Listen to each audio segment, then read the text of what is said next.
Earth to a plan, bring together every man, do the little that you can, peace and love to every land.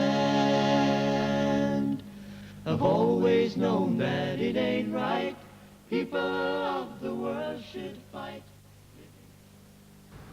Aloha Pa friends.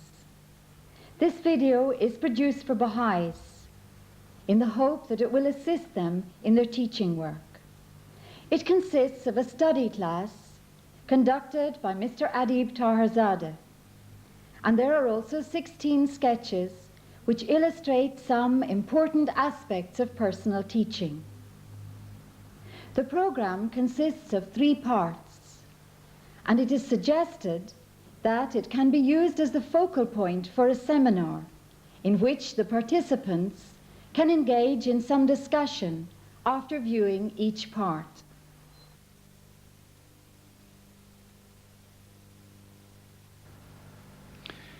I'm very happy to conduct this study course on teaching the faith, and I look forward to your comments and questions as we go along.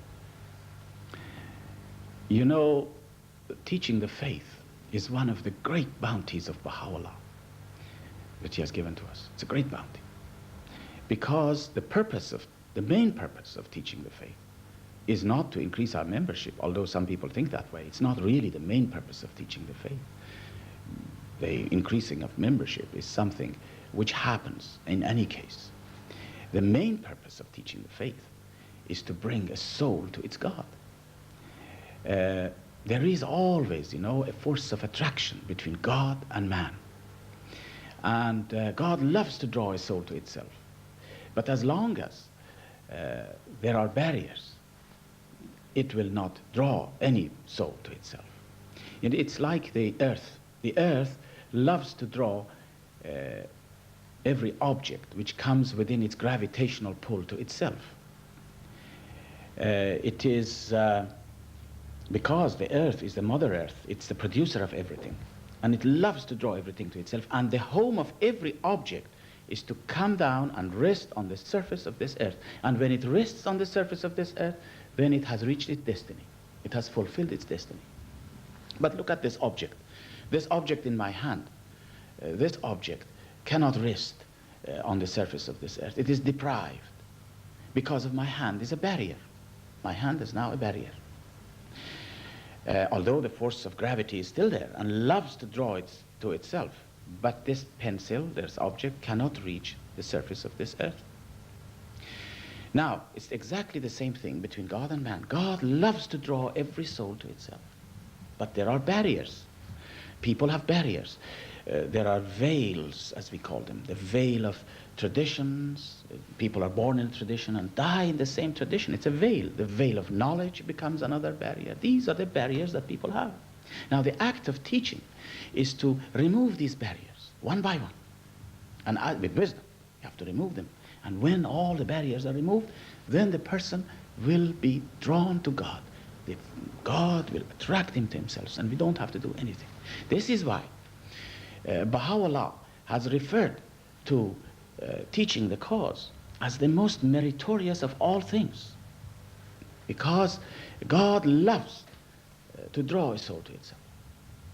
And therefore, he has said, in fact, that the rank of a person who teaches the cause with wisdom is the rank of a martyr. Excuse me. Oh, you want to ask a question? Yes, please. We all know that we should teach the cause, and we all try to do that. But my question is, what is the secret of success in teaching? You see, teaching has some prerequisites. These prerequisites are all in the writings Baha'u'llah has given to us. And to summarize, let me summarize for you what these prerequisites are. To summarize it in one's action, and that is not to go alone when you're teaching the faith. By this I mean always take Baha'u'llah with us, because it is through his confirmations and is through his power that we can influence people, and our teaching will become successful. If we go alone, to teach the faith, I don't know what will happen. But when we have the confirmations of Baha'u'llah with us, all our teaching activities, all of our teaching activities will become successful. You know, it is not, however, possible for Baha'u'llah to come to us on his own. We have to draw that power to ourselves. We have to attract his confirmations to ourselves. It will not come automatically to us. It's like this lamp in here. If you put this lamp beside the generator, nothing will happen. For 100 years, nothing will happen. The generator cannot connect the lamp to itself. We have to connect it. It is not its function. It's not the function of the generator to connect the lamp to itself. The generator pours its energies in the network, but we have to plug it in. It's exactly the same thing in here between God and man. This is a covenant of God with man, really. It means this, that God pours out its energies and his powers and his confirmations to us. We have to draw it to ourselves. And our functions and the function of God cannot be confused. They're separate. And therefore, our function really is to be able to draw this power to ourselves. You know, Baha'u'llah himself has said, he says, love me that I may love thee. If thou lovest me not, my love can in no wise reach thee. He doesn't say, if you don't love me, I don't love you. But you know, the Baha'i who is teaching the faith, if he does not draw from the power of Baha'u'llah in his teaching activities, if he does not attract the confirmations of Baha'u'llah to himself in his teaching activities, then all he may do in his work, in the long run, it will not be successful. Oh, you want to ask a question? Go ahead. I can understand what you're saying, but how can we make sure that the confirmations of Baha'u'llah will reach us? You know, we have to look at the writings. I want to read for you a passage from this book, The Hidden Words of Baha'u'llah. This Hidden Words is really one of the most outstanding works of Baha'u'llah, which he has left behind for us, and it is really a prescription for life of a Baha'i. Shoghi Effendi refers to it as the gem-like utterances of Baha'u'llah. I'm going to read a passage for you from this. He says, O son of dust, all that is in heaven and earth I have ordained for thee. All that is in heaven and earth I have ordained for thee. What does this mean? It means that all that is created on this earth and all that is created in this universe, all of it is created for us.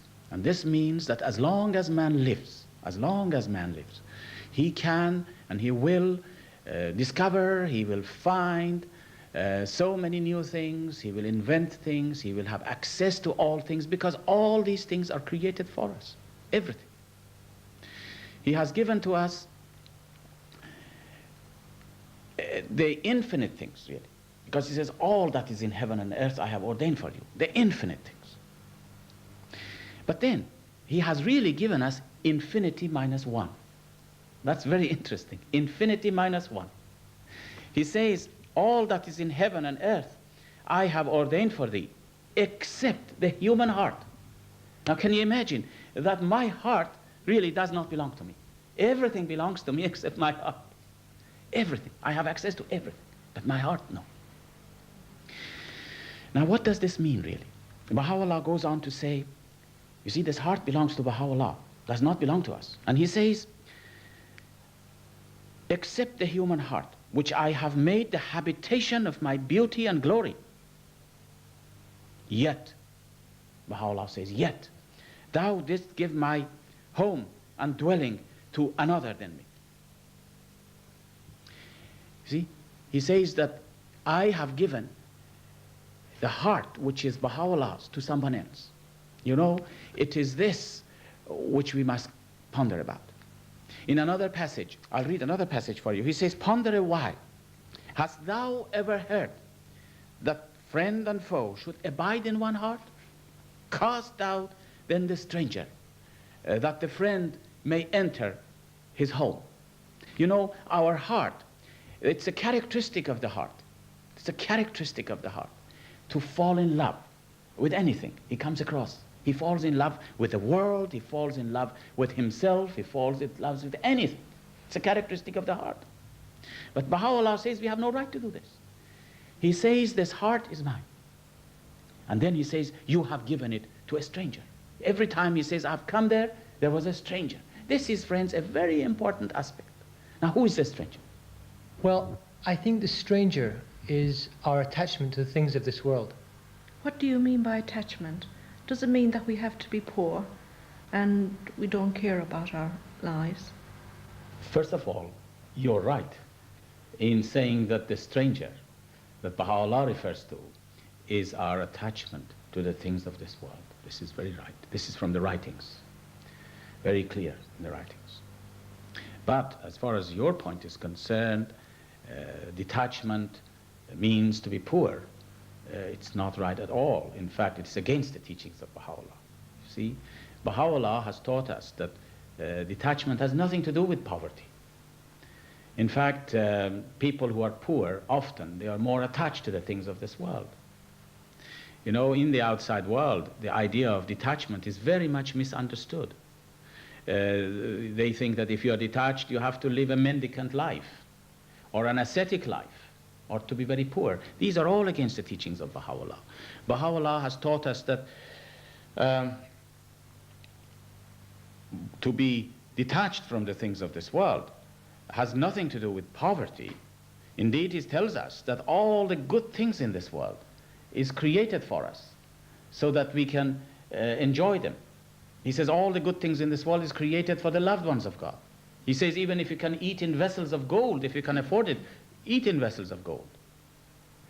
As long as your possessions do not come between you and God. Now, what is attachment? What is detachment, really? You know, detachment, to briefly describe it, I would say that man really is a very possessive animal, or a creature, I should say. It's a very possessive creature. It loves to possess things for himself. It loves to have a good home. It loves to have good business. It loves to have a lot of money. It loves to have beautiful things added to his collection. He's like a collector. He was always collecting. And he himself is in the middle. He's the master of his life. And all these possessions revolve around him. His home, his business, his family, his possessions, everything revolve around him. Now, one day, he comes in contact with the faith. And when he comes in contact with the faith, he says, this is the most beautiful thing I've found. And do you know what he does to it? He adds to his collection. Now, that person is attached to the things of this world. This is attachment. Because he's put the faith first in. The faith now is placed secondary to his life. In other words, he is the master and all things revolve around him, including the faith. Detachment, however, is to put the faith first as the pivot of your life, and then all your things revolving around it. You can still keep them, your possessions.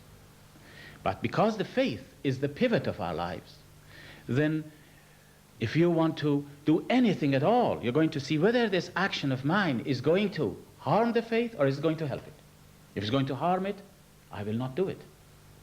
If I want to move my home from one town to another, I will find out whether that movement is going to help the faith or whether it's going to harm the faith. And if it's going to not be helpful to the faith, I won't do it. Even if I want to have a business transaction with somebody, I want to know in all my business relationship whether I'm carrying out the teachings of Baha'u'llah faithfully or not. And if I'm not, then I will not do it. So you see, friends, this is really the meaning of detachment. And then challenges come to us. Challenges come to give our time to the faith. I'll give my time to the faith because the faith is first in my life. The challenge may come that I may give my substance to the faith. I'll give my substance to the faith. The challenge may come even that I may give my life for the faith. I'll give my life for the faith. So you see, now the extent to which we are detached from the things of this world depends upon the extent to which I put the faith first in my life. But then when do we know this happens? When do we know? When do I know that I am detached? It's only when I'm tested. When the tests come, you see, when the tests come, we know that whether we are detached from the things of this world or not, when the test comes. May I say something? Yes? I think that our self and ego is also a form of attachment. Is that right? Yes, indeed. The most formidable form of attachment, in fact, is attachment to our own self and ego. You know, ego is the greatest enemy that man has. Baha'u'llah actually refers to this attachment, this form of attachment, as attachment to the kingdom of names.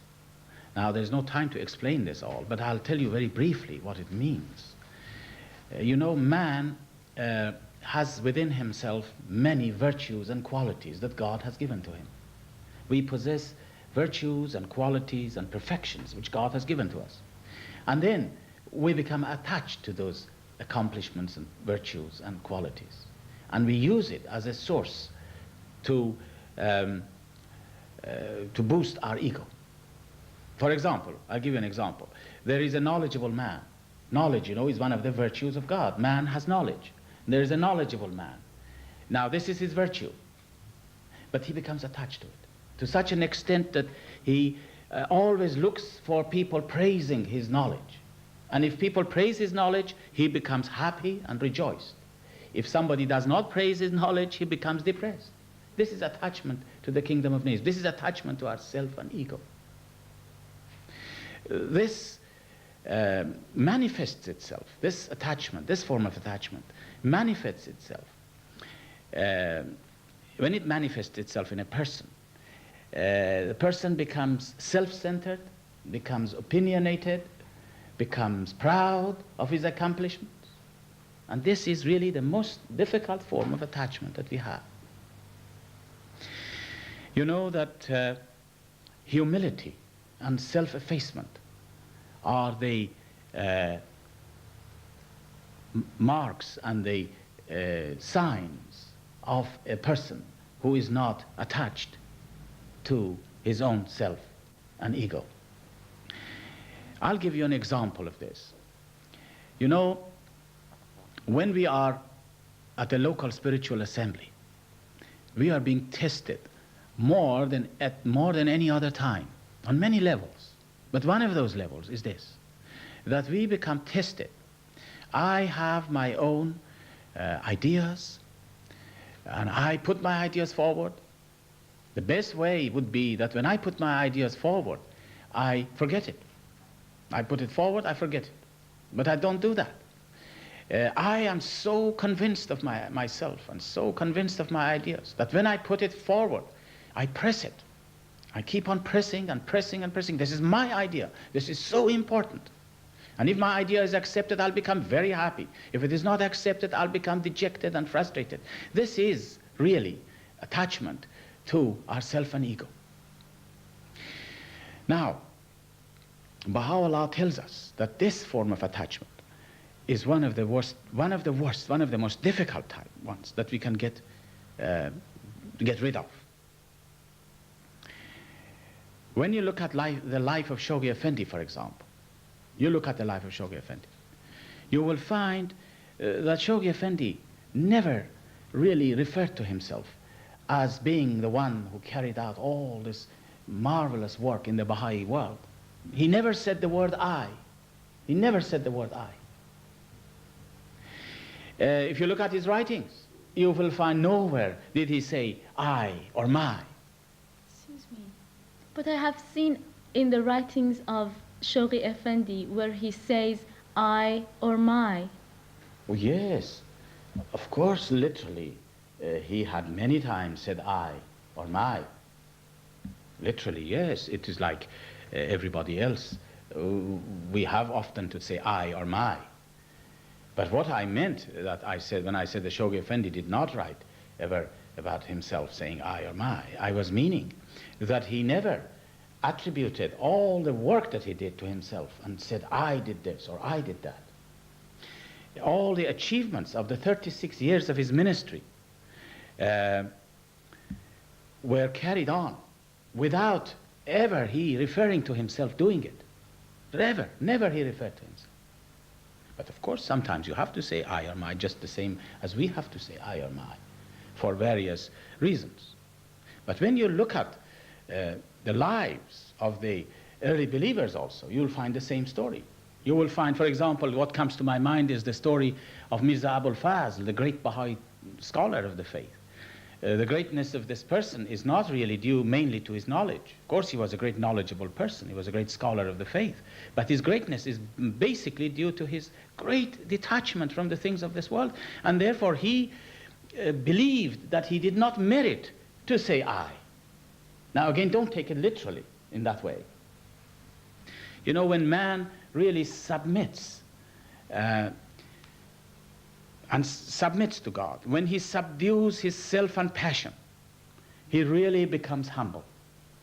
Humility and self-effacement are the signs and the effects of becoming detached from the things of this world. And it is very important.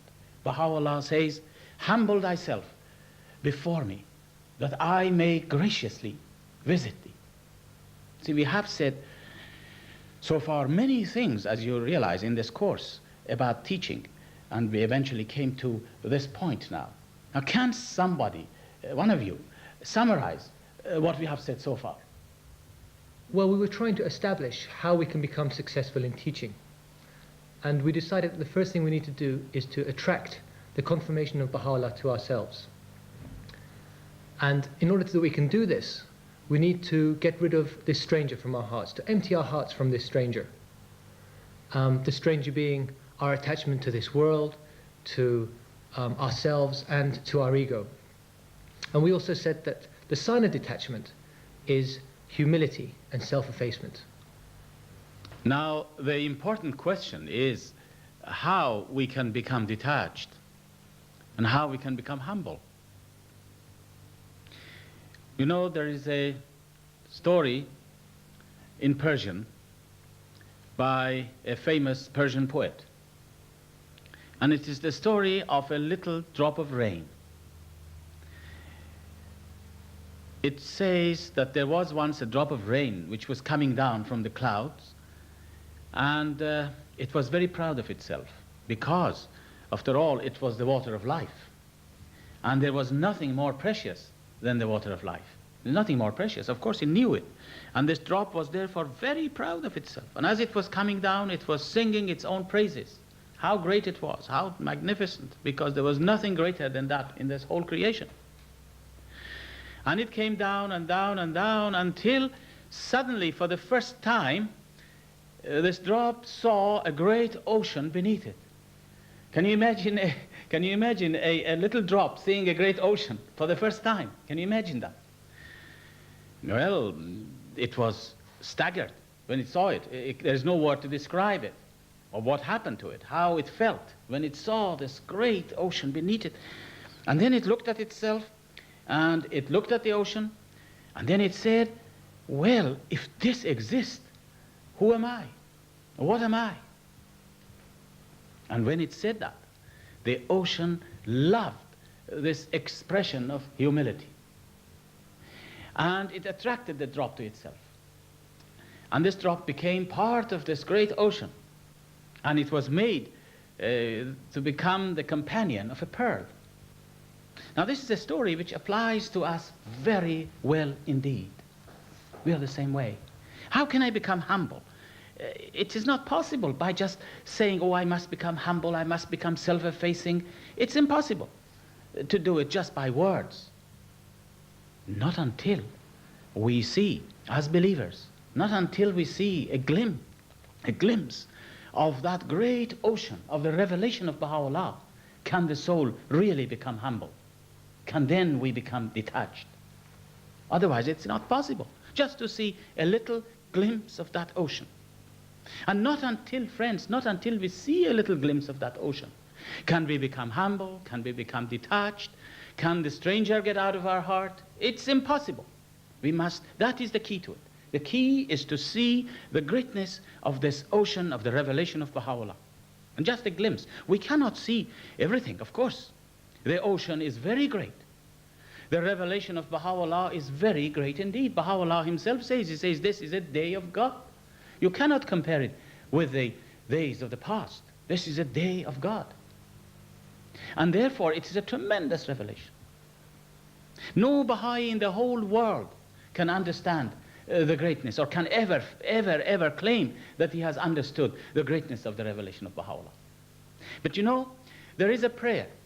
There is a prayer by Shoghi Effendi, and this is a very beautiful prayer. You know, Shoghi Effendi has written prayers in Persian and in Arabic. And this prayer is really, to me, the sum total of all the prayers that the Bab and Baha'u'llah and Abdul Baha have revealed for us. The sum total. Practically everything that you will find in all the prayers in Baha'u'llah and Abdul Baha, you can put it in this very short prayer of Shoghi Effendi. You can definitely put it in that. Because he has asked in this prayer for three things. No more, no less. Three things. And these three things, as I say, is the sum total of everything that man wants. Now, I'm going to tell you one of these now. You have to find, there's no time really to go into this all. You have to find for yourself the other two. But the first thing that he says to us, رَبَّنَا وَفِّقْنَا عَلَى مَعْرِفَةِ أَمْرِكَ الْعَظِيمِ. He says this, he says, "O Lord, assist us to recognize thy great cause." Do you see, this is the most important thing in the life of a person. This is the most important thing. Are there any books that can help us to appreciate the greatness of the revelation of Baha'u'llah? Oh, of course there are. Of course there are. You know, Shoghi Effendi particularly has written some very valuable writings. One of his most momentous letters, in fact, which is addressed to the believers in the West, is known as the Dispensation of Baha'u'llah. And this Dispensation of Baha'u'llah is a very vital work that every Baha'i, I believe, should read it, should study it, should understand it. And what Shoghi Effendi has done, he has gathered many passages from the writings of Baha'u'llah, of Abdul Baha, and of the Bab, to show us a little glimpse of that great ocean of the revelation of Baha'u'llah. And not until one reads these writings can he ever really understand something of the greatness of this revelation. And then there is the advent of divine justice. At the end of the advent of divine justice, Shoghi Effendi has again gleaned from many of the writings of Baha'u'llah and Abdul Baha passages, which when you read them, it really puts the soul of the believer on fire. It will make you illumined, as he himself has said. He said those who read these passages, he gave this particularly to the American Baha'is after the 7-year plan, to help them to arise and teach the faith, and he gave those 10 pages at the end of the Advent of Divine Justice, so that by reading those passages they can really recognize a little bit of the greatness of the revelation of Baha'u'llah. They can see a glimpse of that revelation. And then this is only the beginning. You know, Baha'u'llah himself has enjoined upon us to read and to recite his words every morning and every evening. He has told us that we must always, this is something which is vital, always to read his writings in the morning and in the evening. Otherwise, this is our spiritual food. If I do not read these writings of Baha'u'llah, if I do not recite his writings, how can I grow spiritually? How can I ever get closer to Baha'u'llah? How can I ever throw the stranger away from my heart? How can I then become detached from the things? How can I become humble? It's impossible. It is this which gives us the key. You see, the reading of the writings of Baha'u'llah is like the spiritual food for us. When we are taking food, we take our food as long as we are hungry. And when we are not hungry, we will not take any more food. It's exactly the same thing. Baha'u'llah has told us that we must recite his words in the morning and in the evening. We must recite his words, but do not recite them when we are tired. But I know that in some parts, it's customary now for the believers to read a few lines, 2 lines, say, for a Monday, 2 lines for a Tuesday, 2 lines for a Wednesday. Well, this is a very good beginning. But Baha'u'llah never said that we should read 2 lines of these writings and then get tired. We have to become so much used to the writings of Baha'u'llah the writings, that we become an addict to it, so that I cannot go to sleep until I have recited his words. And reciting the words of Baha'u'llah is not sufficient on its own. It's just to recite his words. We must allow these words to penetrate into our hearts so that it becomes part of our spiritual being. And in order to do that, we have to meditate upon what we have read in the morning or in the evening. We have to, during our work, we have to think of Baha'u'llah. And when you think of him during your work, no matter what you may be doing during your work, when you think of him, when you think of what you have read, his words penetrates into our hearts. It's like a dart which comes and it will revive ourselves. It makes us as a spiritually enriched person.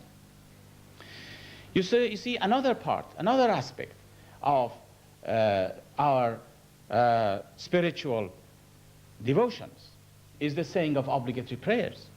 This is one of the laws that Baha'u'llah has given to us. The obligatory prayers is a very essential part of the spiritual life of a Baha'i. And by saying the obligatory prayers, we remember our faults, we remember our shortcomings, we confess to our sins, we confess to our powerlessness before our God. And this will enable us to become humble. This will enable us to see a little glimpse of that great ocean. It will enable us then to really become like a drop, that drop that I gave you the story of, when we see that great ocean. So you see, friends, the key, we come back to this again, the key to all this is the recognition of the station of Baha'u'llah, of the greatness of this day, to know in what a day we are born and what great, great opportunities lie ahead of us by having recognized him in this day. And then, when we recognize that, we can live the life. The urge will come to us to live the life. We can't live the life by just being told, oh, you must live the life, you must carry out these teachings, you must carry out that teaching. We can't do that artificially. No matter how much they tell us, we can't do it. Only when I see the greatness of this day, only when I recognize that Baha'u'llah has come, and he has come to lift us up from this level that we are living in this world and lift us up to greater heights of spiritual qualities, then the urge will come for us to live the life. And when we live the life, then our words will penetrate into the ears of the people when we are teaching them the faith. In fact, the urge will come to us to teach the faith as well. When I see the greatness of the revelation of Baha'u'llah, the extent of the greatness of his revelation, a little glimpse of that, just like that drop, we become humble, and as a result of it, the urge will come for us to teach the faith. The urge to teach the faith will not come to us just merely because the National Assembly will ask us to go and teach the faith, teach the faith, teach the faith, or to tell us that the plan is needing to be supported all the time. It does not give us the urge. The urge will come to us when we really recognize what a great day this is. Now, to the extent, therefore, that we can spiritualize our lives, in other words, to that extent, we will be able to have Baha'u'llah with us. To that extent that Baha'u'llah is with us, to that extent our teaching work will become successful, because this is what we have been saying all along. Some people say that unless we live perfect lives, then our teaching efforts will never be successful. If this is true, then we can never teach the faith, because none of us are ever perfect. Of course, living the life is a prerequisite of successful teaching. But we cannot live perfect lives. See, Baha'u'llah asks us, what Baha'u'llah asks us, is really to come one step forward to him, one step in the right direction, to come close to him, take a step towards him. Then he will come to us 100 steps.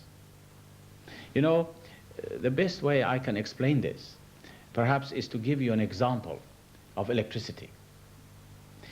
You know, those of you who are familiar with high voltage, you note that there is a great difference of potential, a very great difference of potential between, say, the two terminals. You have two terminals here, and there is a tremendous pressure between them. Let's put pressure so that you can follow in a simple language. There's a tremendous pressure between these 2 points. And this means, and of course these two terminals must be separated by an insulating material. And as long as that insulating material is there, no current can flow, you see, from one which stands at a higher potential to the other one. Now, because there is no way for it to connect itself, it is constantly, the pressure is such that it constantly wants to find a way, even a little slight way, to come and connect itself to the lower potential. But as long as that insulating material is there, nothing can happen. But now you go and take a pen, a pencil, and draw a pencil mark between the 2 points. Just a very thin pencil mark. By the way, don't do it if it is alive, you know.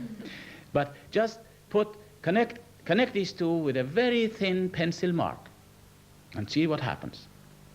That little pencil mark is sufficient path for this high voltage, the one which stands at a higher potential, to find a way to the lower one. And you can see the current will flow, and if the material is a suitable material, it will burn its way, you see, burn its way through.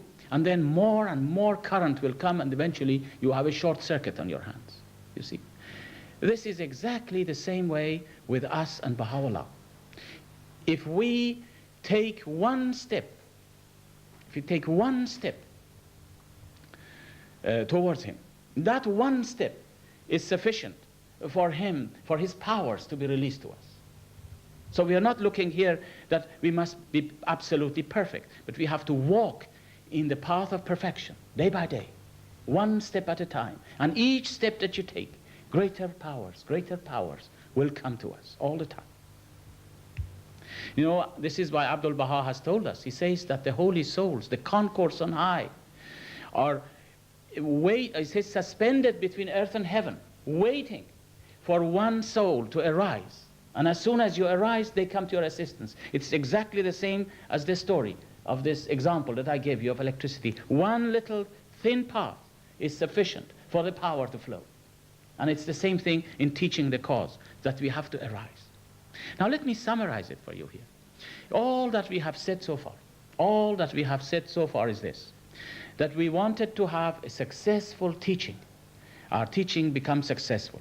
And we said that our teaching cannot become successful unless and until we have Baha'u'llah with us, unless and until his confirmations come to us.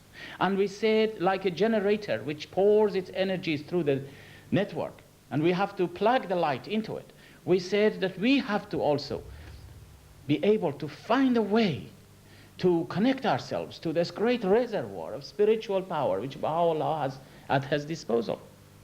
But where is the place to plug it in? And we found out the way for it. We found out the way that Baha'u'llah can come to us. The way that he can enter into us is through our hearts. There's no other way. It's through our hearts. Because you remember, we read in the writings of Baha'u'llah, and he has written in many other writings, that it is the heart, he says, which is the dawning place of the revelation of God. It is through our hearts that Baha'u'llah can come.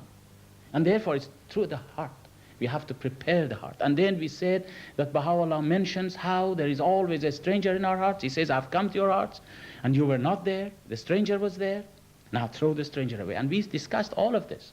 And we said that the stranger really is our attachment to the things of this world, is our attachment to our own self. And we said the key to it, you remember the prayer of Shoghi Effendi? When he said, enable us to recognize the greatness of thy cause. This was really the key for every Baha'i. This is the prayer for every Baha'i, that we should be enabled to recognize the greatness of the revelation of Baha'u'llah. And then when this happens, we fall in love with him then, you see, by reading his writings, by saying the obligatory prayers. Then we go out and teach the cause, and then the powers will come to us to enable to have successful teaching. You remember that pencil mark I told you? That pencil mark is the act of arising. Just arise. Baha'u'llah says, you arise to serve my cause, and then he says, my assistance will be with you. Do you see? Now, I have come to really the end of this part, describing these prerequisites for teaching. But I feel if there are any comments that anybody wants to make before we enter the second part. Well, it seems quite clear, really. We just have to put it all into practice. We should study the dispensation of Baha'u'llah and those last 10 pages of the Advent of Divine Justice, read the writings twice each day, and say our obligatory prayers. If we really try to recognize and understand the greatness of the dispensation of Baha'u'llah, if we try to arise, put one foot in front of the other, go out and teach, I feel convinced that the key to everything is to recognize the station of Baha'u'llah. There's a passage from the writings of Baha'u'llah which confirms this. He says, "Whoso hath recognized me will arise and serve me with such determination that the powers of earth and heaven shall be unable to defeat his purpose."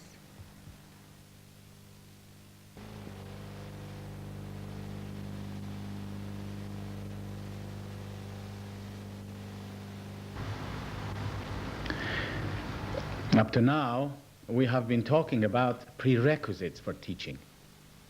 I would like now to talk a little bit about the different forms of teaching. You know, there are different forms. There is the proclamation of the faith. When you proclaim the faith, really you are teaching the faith. This is one form of teaching.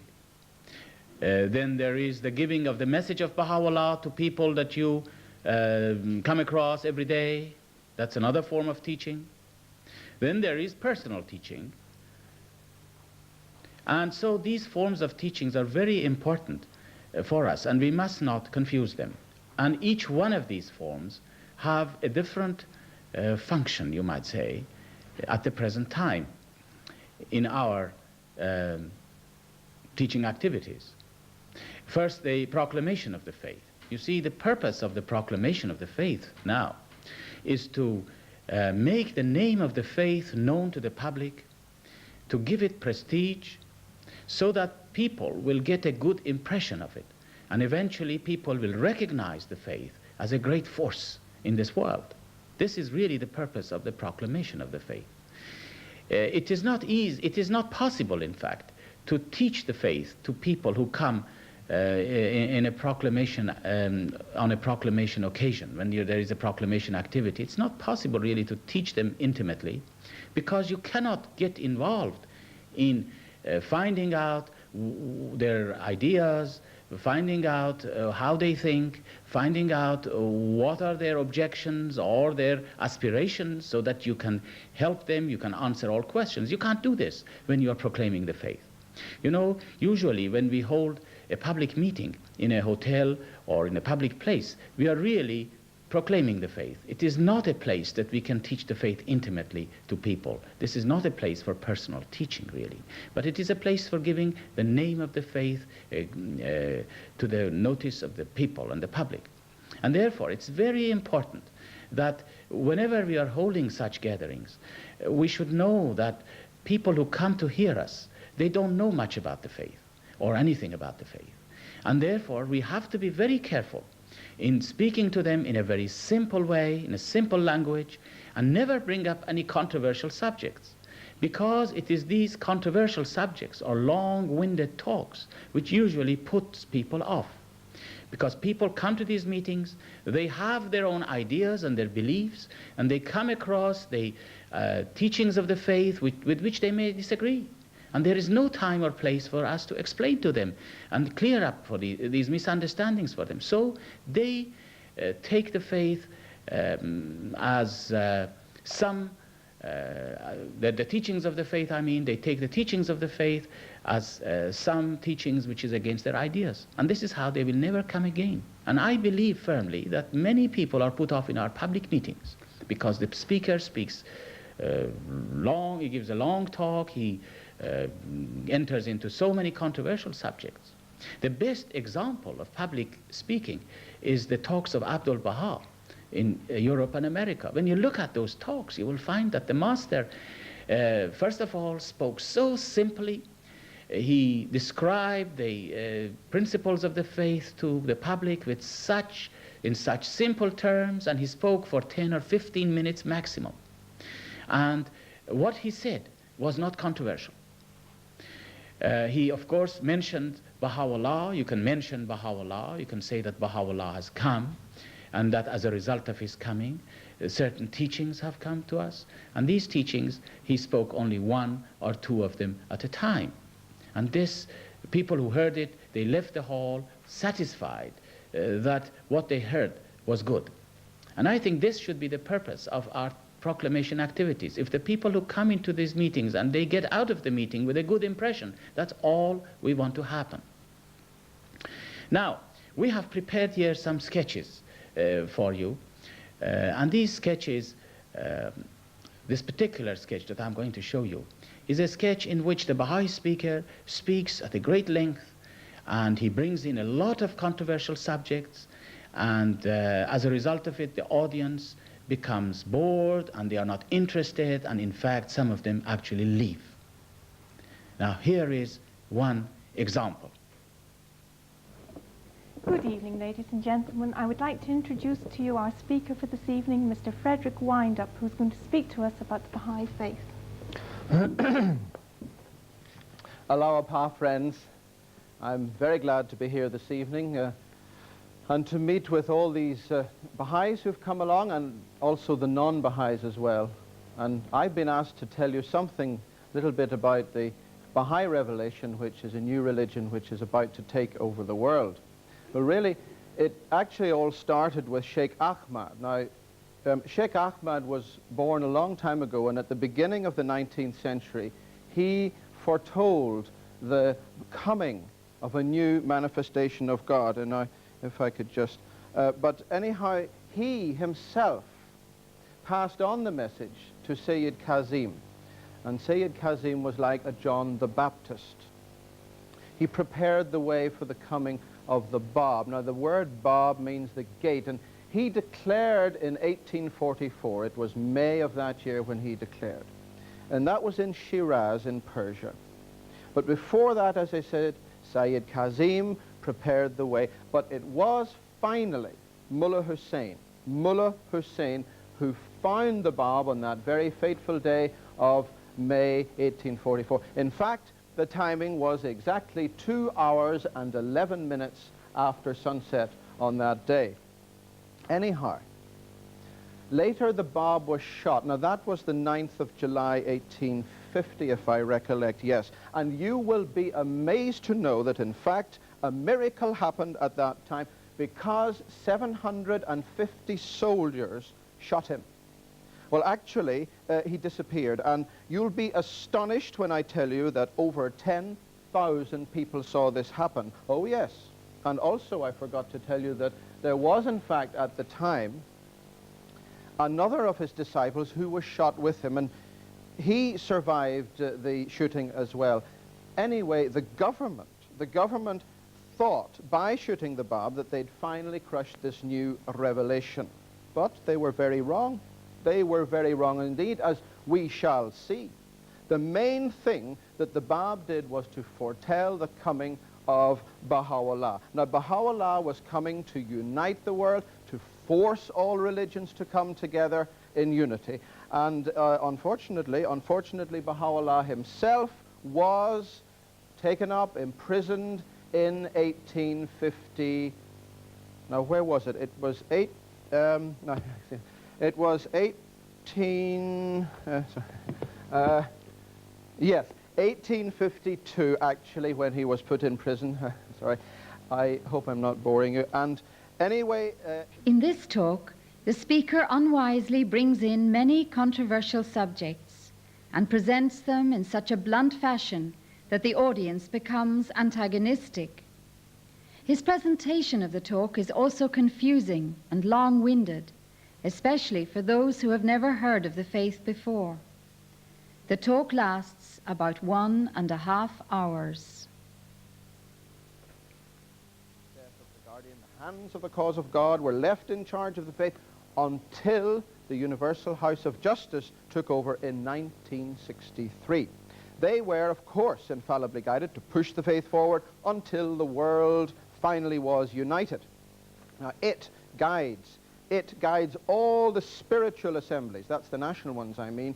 And, of course, under the national, there are many local spiritual assemblies as well, all around the world to coordinate the work at a local level. And Baha'is throughout the world must, of course, obey these bodies. It is very important, this principle of obedience, because, you know, Baha'u'llah said that actually freedom, true freedom in the essence of spirituality is, in fact, obedience to the laws of God himself. I'm sure, of course, you will be more than interested in other teachings of the faith. I hope I'm really not boring you. But anyhow, Baha'is must not really get into politics, and they must obey the government of the country in which they live, because, after all party politics is stupid, isn't it? It only disunites, and finally it'll all disappear anyway, you see. And then, of course, there's another interesting point. You may be interested to know that sex is not permitted before marriage. Now, let us see the example of a speaker who speaks briefly, and he does not bring in any controversial subjects. In other words, he gives a good talk to the public. Here is an example. Gentlemen, I'm very happy to be here tonight and to be able to share with you for a few moments some of the salient features of this new revelation. You know, in this talk, the speaker does not introduce any controversial subjects, nor does he confuse the audience with many dates and names. Instead, he dwells on the broad spiritual principles of the faith, to which no one can object. The talk lasts about 15 minutes. We believe, in fact, that one God has sent representatives of himself from time to time. We may call them prophets, who have come to educate man, to lift up his consciousness to a higher level from age to age. And indeed, Baha'is would call this progressive revelation, that God has, he said, the earth is one country and mankind are its citizens. And to this end, all Baha'i activities are in fact geared to bringing this about and to creating a world where unity and peace and justice are fully recognized and expressed in human society. Indeed, so changed were the early believers in their hearts and in their minds as a result of his spiritual influences, that they took the faith all around the world, where it is now established in more than 130,000 centers throughout the world. Baha'is themselves come from every conceivable background, from every skin color that you can imagine, and indeed Baha'u'llah taught that skin color does not matter and should not separate people. I'd like to leave you with some words revealed by Baha'u'llah himself on this particular theme. He said, "Ye are the fruits of one tree and the leaves of one branch. Bend your minds and wills to the education of the peoples and kindreds of the earth, that happily all mankind may become the upholders of one order and the inhabitants of one city.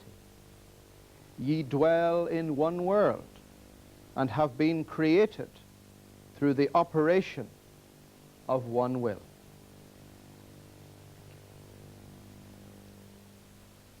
The one important thing that in this sketch that you noticed the speaker did was that he chose to read at the end of his talk some passages from the words of Baha'u'llah. This is very important.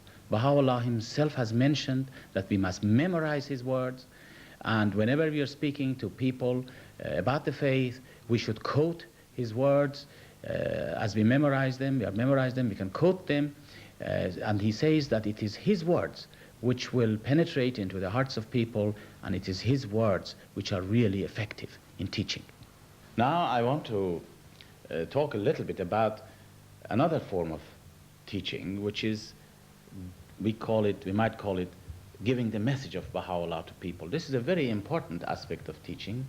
This is something when we come across people every day, we should be able to give them the message of Baha'u'llah, but in a simple way. You know, people that you come across with every day are not necessarily informed about the faith. And so we have to be very wise in here. Wisdom is very important. And it is through the unwisdom of the friends, when we teach the faith, when we give the message of Baha'u'llah, that people are often put off. You see, there is no place here for having long discussions. The main thing is to attract the person to Baha'u'llah, attract him to ourselves. But of course, if Baha'u'llah is with us, remember this, if ever Baha'u'llah is with us, if his confirmations is with us, be sure that he put the right word in your mouth, and you will say the right thing which will affect the person. Now, another form of teaching, which I want to talk about, is personal teaching. You know, personal teaching is a very important aspect of teaching.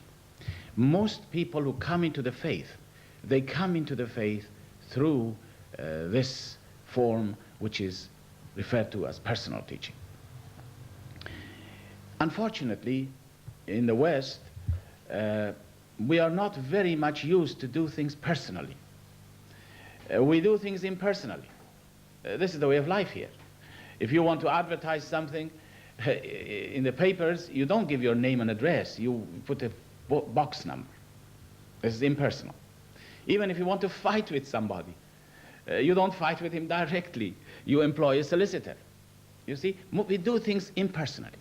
Now, personal teaching, the most important aspect of personal teaching is to come in contact with people. Now, when we say here to go and teach the faith, most people that I have come across with try to organize a public meeting. Well, public meeting, as we said, is not a place for personal teaching, as we discussed it before. It's a very different thing. We have to, in personal teaching, we have to be able to come in contact with the soul. This is very important, to come in contact with the soul. In your experience, what's the best way to come in contact with people? I believe the best way to come in contact with people is to pray to Baha'u'llah that he might lead us to some receptive soul. Because I believe, you know, that there are, in every place, there are many receptive souls. The main thing is to get in contact with them. And the best way that you can get in contact with them is to really pray to Baha'u'llah that he might guide to us. And if you pray to him, provided we have carried out those prerequisites that I was talking about, the reading of the writings, the saying of the obligatory prayers, all these things bring us closer to Baha'u'llah. And when you're close to him, if you pray to him and beg him to lead you to a soul who is receptive, he will lead you to a soul who is receptive. There is no question about it. I have no doubt about it. This is, to me, the best form of coming in contact with people. You know, when we come in contact with people, we should pray for them. Prayer is very important. We must pray for them when we come in contact with them. We must pray for them when we teach them the faith. We must pray for them when we are confirming them in the faith at all stages. And then we must love them. This love must be genuine, not for their own sake, but for the sake of God. For the love of God. We must love them, embrace them always in our spiritual arms. We must also, another thing which is important, we must break away from some customs. I remember I was in a country and they were saying that in this country it's not a custom to invite somebody to your home for a cup of tea. Well, if that is the case, we have to do something about it, because we have a tremendous responsibility to teach the people. We have to break these customs and these conventions, provided, of course, we do it with dignity. Now, the other point about personal teaching is, and it's a very important point, is that we must come to know people before we teach them the faith. We must know what they believe, what their ideas are. In fact, Baha'u'llah himself has advised us in this way. He was speaking to one of his disciples, and he said, that when you come in contact with people, you must first listen to them genuinely, with great interest, to see what he has to say. And be interested in his ideas, in his beliefs. And once you know what he believes in, once you understand him, then we must decide from what angle to start to talk to him, from what angle which would stimulate him. And not to pour upon him all our knowledge and all that we know. If you do that, you're going to destroy him. You know, Baha'u'llah himself has said, he says, when you teach people, you must consider them as babes. When you feed a baby, a child, an infant, you will not give him a big meal. If you give him a big meal, you're going to kill him. He says, first, give him milk to drink. That is how we should start teaching the faith, personally. Where do fireside meetings fit into personal teaching? You know, fireside meetings play a very important role in personal teaching. But you know, really, a fireside is when you invite somebody to your home for a cup of coffee, for instance. This is a fireside. You can talk to him about the faith. There are actually two types of fireside, you might say, in the Baha'i communities today. There is one, what you might call it, a public fireside. Well, there people come in, all kinds of people come in, all the Baha'is are invited to come in, and this is a place that our possibility for personal teaching is somewhat limited. Because you come across a person tonight, you talk to him about the faith, something what the Baha'is refer to it nowadays as progressive revelation. And then somebody else comes next time, you teach him the same thing, you go all over it again. You cannot be consistent in teaching the faith to the people there. It's not really possible to be intimate with somebody, talk to him intimately, and find out exactly what he needs, and teach him in that way. Best form of firesides are those that you can hold in your home. You can invite somebody maybe who is suitable for that person, and then if you have not already done this, you come to know that person first, you get closer to him, you pray for him, and you gradually teach him step by step in accordance with his capacity until you're able to confirm him in the faith. But you know, unfortunately, in this part of the world, we are used to pressing buttons and things happening, you know. We want things to happen instantly. We are used to have, for instance, we have instant coffee and we have instant potatoes, and then we want instant Baha'is. Well, this is, I think, one of our problems.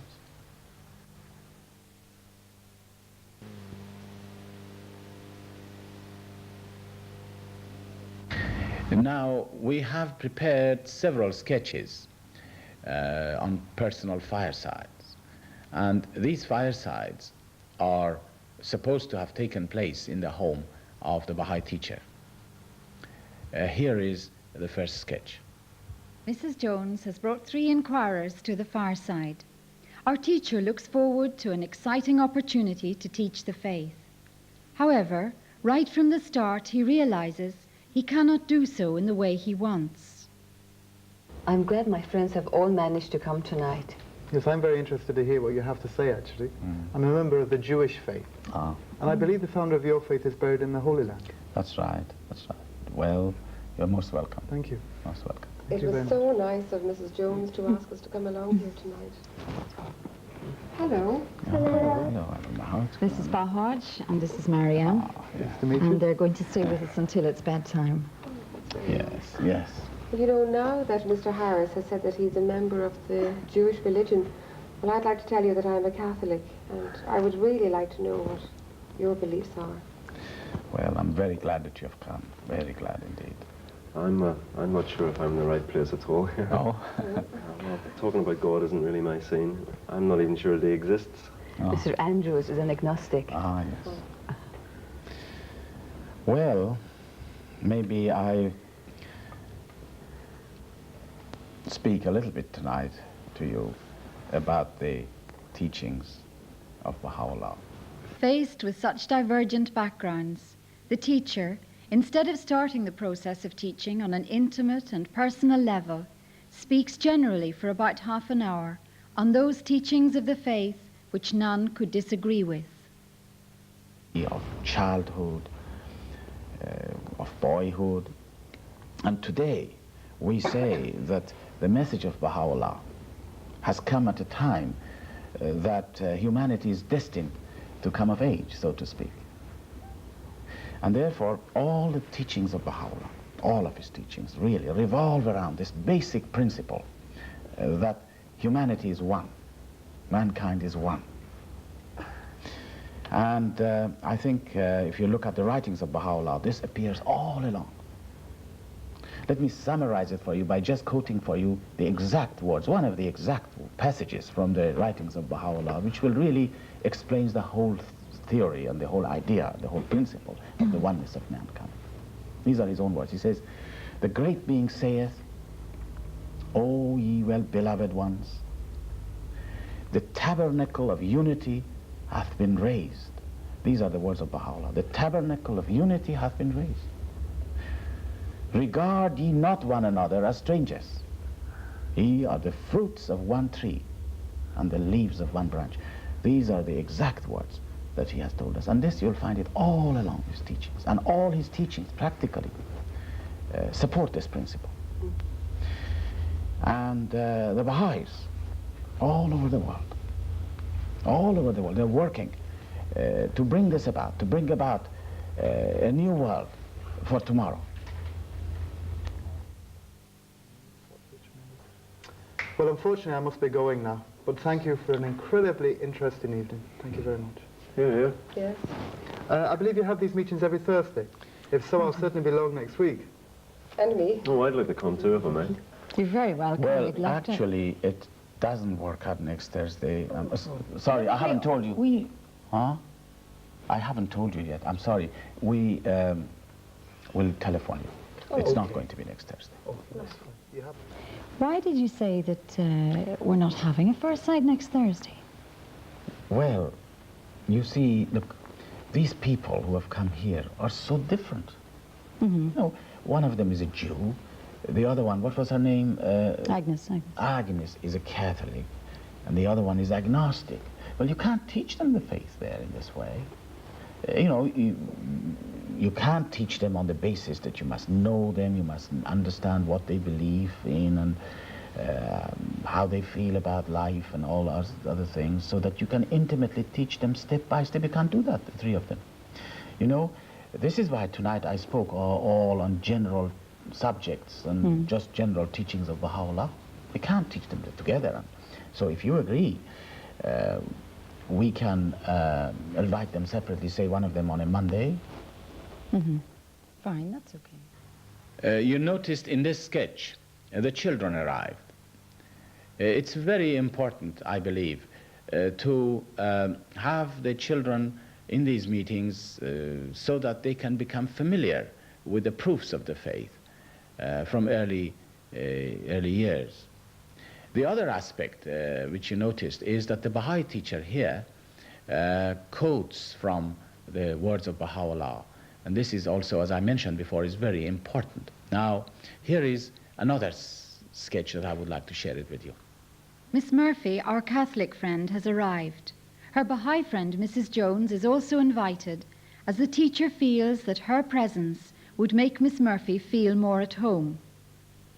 Well, it's really nice being back here again with you. It really is. The two gentlemen who were here last week, are they coming later? Well, as a matter of fact, they're not coming tonight. Oh, dear.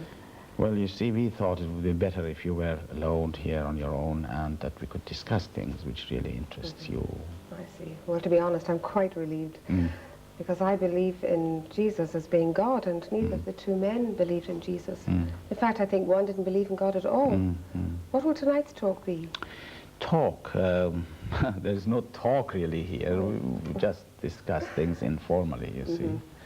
But I would like to ask you tonight to tell me something about your beliefs, your ideas about life, about God. Well, we believe that Jesus is God. Do you believe this? Well, we certainly believe that Jesus manifested God, God. But what is your ideas about God? Well, I suppose my own understanding of... Miss Murphy then tells the Baha'is what her beliefs and feelings are. They listen with sincere interest. The evening passes, and it is time to leave. You know, I'm the one who came along here to listen to you speak, and instead I'm the one who's been talking. I really would like to hear more about your beliefs. Well, I'm very glad that you have spoken. We're very interested to hear what you believe. There is plenty of time. We can talk about the Baha'i view of things. Yes. It's okay if I come back next week then? Yes, of course. We look forward to having you. That's great. That's great. I've been wondering, what are all these books here? Oh, these books, they're all Baha'i books. Some of them are Baha'i scriptures, some of them are books about the faith. Yes, you're interested in books? I would like one, yes, please. Yeah? I wouldn't mind a big one either. A big one? Oh, you're a reader. You're a reader, huh? Yes, please. Well, I don't know. Let me see. You know, since you believe in Christ and God and so forth, I think that I'm inclined to give you this book. Oh, thank you. It's very small. It is small. It is a Baha'i prayer book. I see. Thank you very much indeed. You noticed one aspect of this particular sketch is that the Baha'i teacher wants to first hear from the person that is teaching her ideas, her beliefs, her views, before proceeding to teach her the faith. The other thing which is in the sketch, and you noticed, is that when the person asks for a book, the Baha'i teacher gives her a prayer book. This is a very good example of teaching people who are very ardent Christians, the ardent Christians, like Catholics, for example, who are very ardent in their faith. The best book to introduce the faith to them, I believe, is a prayer book. Now we want to share with you another sketch.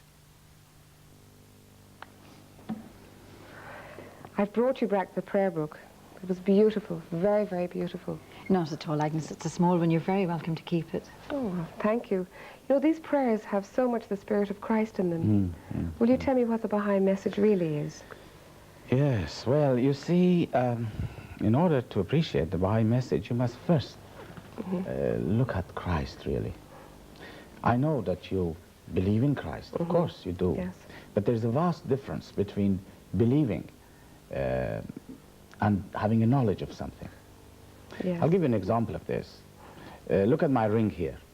See this ring? Yes. I know that this ring is gold. I have no doubts about it whatsoever. I have the knowledge of it because it's been given to me. I know it is gold. But can I know the difference between gold and brass? It's a different thing. So that if you showed me a piece, I can say, oh yes, this is gold or this is brass. It's the same thing with religion. You are a Christian. You believe in Christ. But can you really recognize him? If he walks, what qualities he should have? See? And I think not until you recognize this can you understand Baha'u'llah. Yeah. You know, let me explain to you something tonight, this evening. You know, one aspect of, I just pick from one aspect, from one point of view. One aspect of Christ was that he succeeded in having great many followers. He penetrated into the hearts of people. Now let us examine this. Let us examine this and see what characteristics, what qualities you should have if you want to penetrate into the hearts of people or find some followers. You see, you must have something to enable you to do this. Yes. You may be a king, for instance, with great power, earthly power, earthly power. As long as you have the earthly power, people gather around you, you see?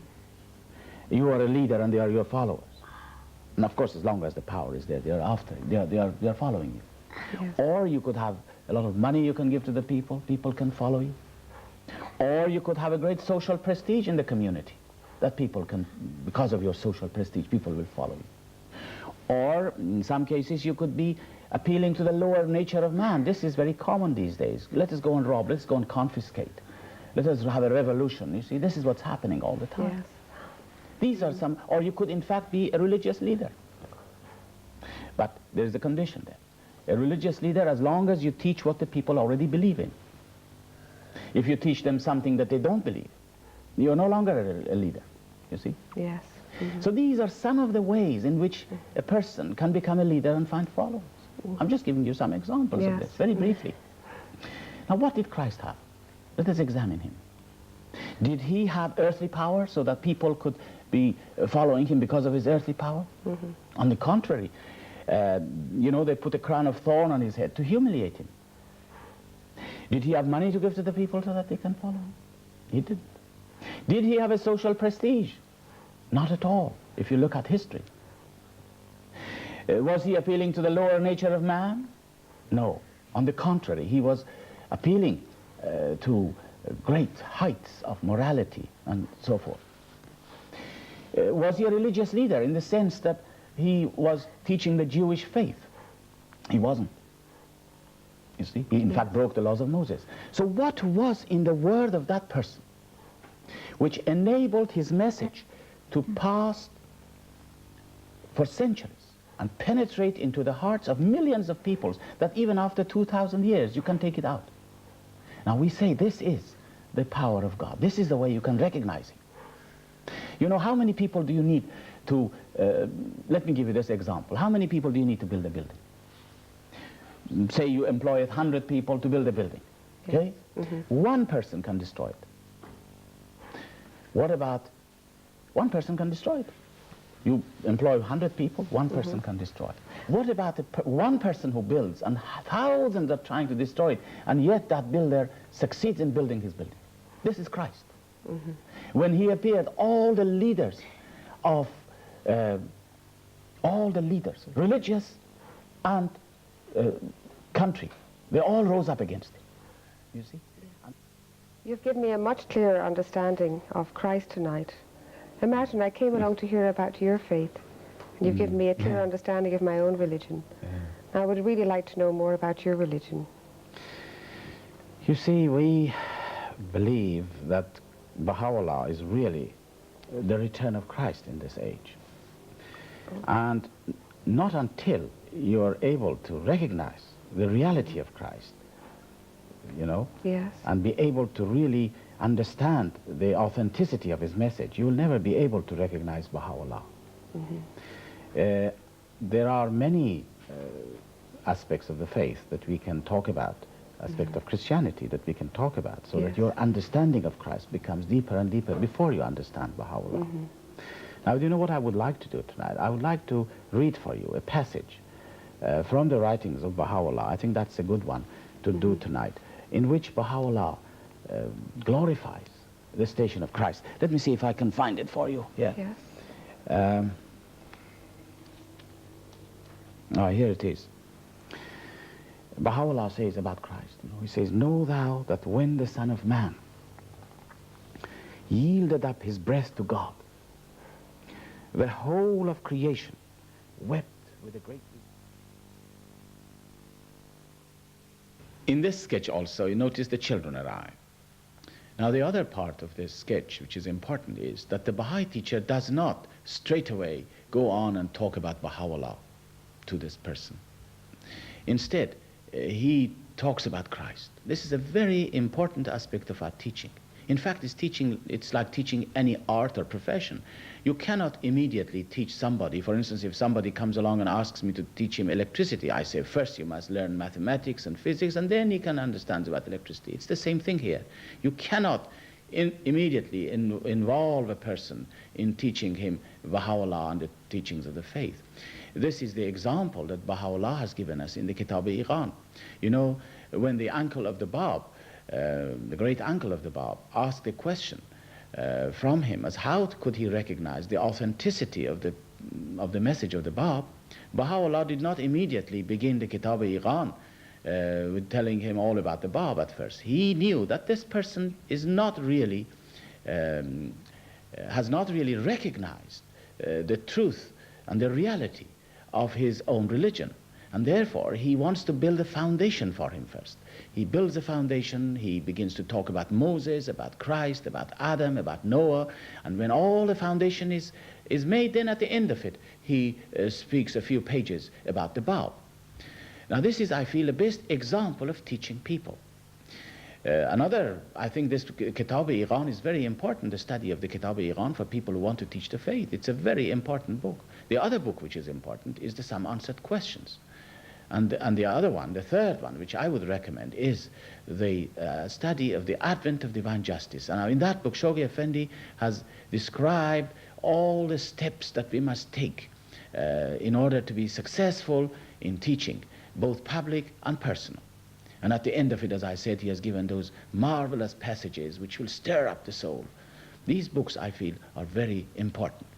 Now, we share with you another sketch here. Miss Murphy has been coming week after week, but up to now she has not heard much about Baha'u'llah. Instead, the teacher has explained to her a great deal about the reality of Christ, the verities of his message, and how to recognize him. You know, I really had the most interesting week. A friend of mine visited me, and she was having doubts about the validity of Jesus Christ. So I was explaining to her what you explained to me, how God reveals his will. And I think I helped her turn back to Jesus. Well, that's wonderful, Agnes. You must be feeling very happy about that. I really am, yes. But tonight I really must hear something about Baha'u'llah. Yes, you remember I promised to talk to you this evening a little bit about Baha'u'llah, because you've been coming here quite a few weeks now. You've been hearing all about the essence of Christianity and Christ.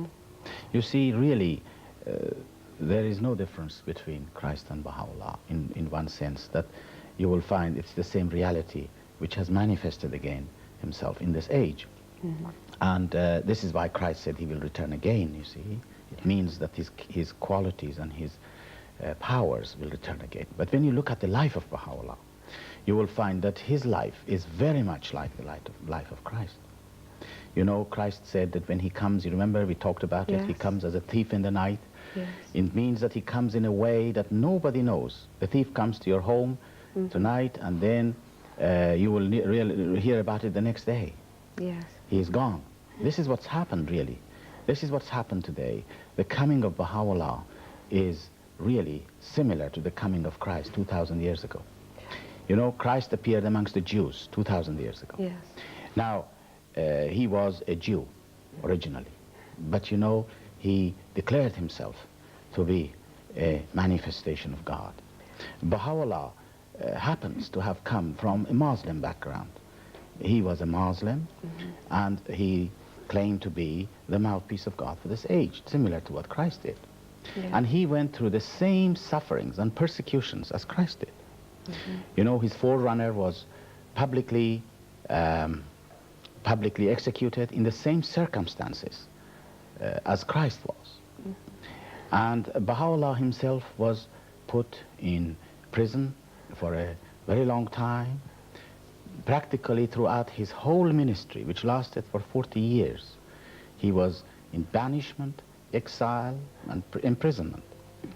And he was exiled from place to place until he was sent as a prisoner to the Holy Land. And if you remember, we were talking about these things, that this is the fulfillment of the prophecies, that when Christ returns, he will come to the Holy Land. And this is how Baha'u'llah was brought there, not by his own will, but by the will of his enemies.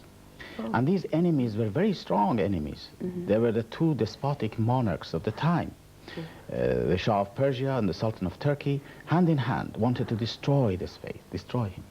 And so they put him in the prison city of Akka eventually, and they thought that's the end of it. But you see, exactly like Christ, his words and his teachings penetrated throughout the world.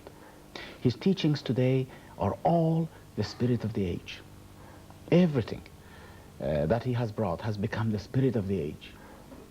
As I mentioned, his basic teachings is, of course, the unity of mankind, but he has brought for us those other teachings which will supplement and help this. But it has penetrated into the hearts of the peoples of the world, all over the world. Wherever you go today, you will come across peoples of all backgrounds and religions. It doesn't matter what religion they may have come from every ethnic background, from every color, every race, every class today, all over the world. Today, we have over 100,000 localities in the world where millions of Baha'is are living all over the world. And this is getting momentum now, gaining momentum, the influence of his words, you see. So you see, there is a great similarity when you study the life of Baha'u'llah and his teachings and the way it has penetrated into the hearts of people. You will find that the teacher has spoken for about an hour and in simple language has explained the proof of the authenticity of the message of Baha'u'llah in a similar way to his explanations about Christ. What he has said has been in accordance with Miss Murphy's capacity and has been stimulating for her. Now she is ready to absorb more truth about the faith in further discussions. In this sketch, the Baha'i teacher speaks simply about Baha'u'llah. He does not overwhelm the person, you see. And now we're going to share with you another sketch. This time Mr. Andrews, the agnostic, has come. He feels strongly that some life force exists, but he cannot reconcile this feeling with the image of God as presented by the Church. I mean, so you see, I have heard all the explanations that I can here about the existence of God, and none of them add up. Now, I mean, don't get me wrong, what you said last week, I respect that, it made a lot of sense, but I am still not convinced that you can tell me how I can believe in a God. Yeah. Well, I can appreciate that. Of course I can appreciate that. But you know, I think what I like to do is to hear from you, now not from me, from you, what you believe about life, about creation, about all that is in this world. Just you tell me what you believe, and I would like you to tell me as much as you can, really, on this. Well, I'm more certain about what I don't believe than what I actually do believe. The teacher continues to listen and draw out the inquirer, and does not rush into giving the Baha'i view. Look, at the time, listen, I really can't stay much longer. Well, have another cup of tea, and we'll meet next week again if that's you would like to come. Oh yeah, I would, yeah. But listen, next week, you really are going to have to tell me what these Baha'is say about the existence of God. I mean, I've been going on all evening. That's right, that's right. You know, I really enjoyed hearing all the things that you said. I enjoyed it very much. There's plenty of time, plenty of time. We'll talk about it again. In this sketch also, you notice the Baha'i teacher wants to hear the views, the ideas, and the beliefs of the person he's teaching first. And now I would like to share with you two sketches in sequence. The teacher has discovered that Mr. Andrews is inclined to argue and oppose ideas presented to him about God. He is not yet ready to absorb the truth. Here was, I mean, you were going to tell me about your idea of God. Now, I'd be very interested to hear what you have to say about that. What do you think? You know, I think, I must say this, that your idea of a creator, which you say you don't know what it is, and my idea of a creator, of God, is really not very far, not very different. Because you say you don't know what it is. And I say the same thing. And mind you, I'm not talking of a God which is having a white beard and sitting in the sky. I'm talking of the Creator who has created us all. We can never understand. We are the created things. Whatever is the Creator, we are created by Him. And therefore, we can never fathom the essence of such a great being. Yeah, but I mean, that's my point exactly. I mean, how can I know whether he's great or not? I mean, as far as I'm concerned, the likelihood that there isn't a God is just as great as the likelihood that there is. If I remember correctly, you prefer coffee to tea? Oh, please, thanks. Oh, you're giving coffee, are you? Well, I'll also have a cup of coffee. You know, Jerry, I think that I wanted to talk about this subject. It's a very deep subject, and we must talk about it in time. We must really talk about it. You know, let me change the subject for a moment. Mrs. Jones was telling me that this is a very deep subject that we want to talk about. We'll talk about it. We'll talk about it sometime. But let me ask you this. Mrs. Jones was telling me that you're an engineer. Is that right? Structural engineer. Structural engineer. Because I'm an electrical engineer. No. The teacher does not feel it is time to become involved in deep discussion on the existence of God and such matters. Instead, he manages to divert the discussion away from religious subjects to social and everyday issues.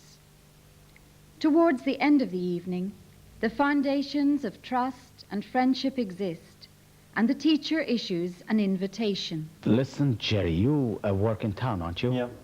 Well, why can't we meet sometime in town and have lunch together? Yeah, I'd love to. Yeah, what day would suit you? Oh, well. Listen, yeah? It just occurred to me, you're supposed to be telling me about Oh, yes, God, but we yes, never seem to get around to it, you know? Well, we will do that with plenty of time. With plenty of time. We'll do that sometime. It is 3 months later. Mr. Andrews and the teacher are now friendly and relaxed in each other's company. Mr. Andrews is still seeking the truth, but the teacher has not yet fully discussed God with him. I don't know what it is. Do you know how long it is since I've been coming here? How long? Oh, how long? It's, what, a few weeks? It's been 3 months. 3 months? 3 months, and in all that time we have sat here and we've talked about everything, but we have yet to talk about God. Now, forgive me, but I get the feeling that you're trying to avoid the subject. Now, I know you've got someone to tell me. I know it. Well, I think really this is the time that I should probably say something about the subject to you. I think so. I know I like to explain to you from this subject on the question of creation. You know, you believe certainly there is a force in the world, although you don't know what it is, which creates things. When you look at creation, you will find that in this creation there are different levels. There are different, as they say, different kingdoms, shall we say. There is different levels. There is the mineral kingdom, there is the vegetable kingdom, there is the animal kingdom, there is man.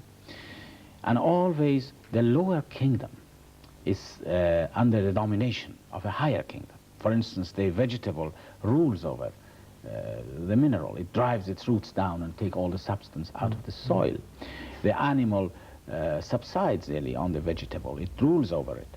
And man rules over and dominates over the entire creation on this earth, you see, because it stands on a higher level. And then there is another principle, and this principle is that always the lower kingdom is blind to the conditions and to the qualities and perfections of a higher kingdom.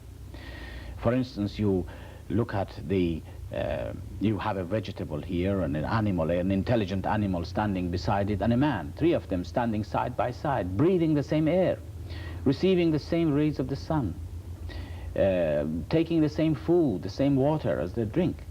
And yet we find that the vegetable is blind to the existence of an animal which is standing beside it, and the animal is blind to the qualities and perfections of man. He probably thinks of us as another animal. He doesn't know what goes on up in here. He doesn't know what we're thinking. He cannot understand this.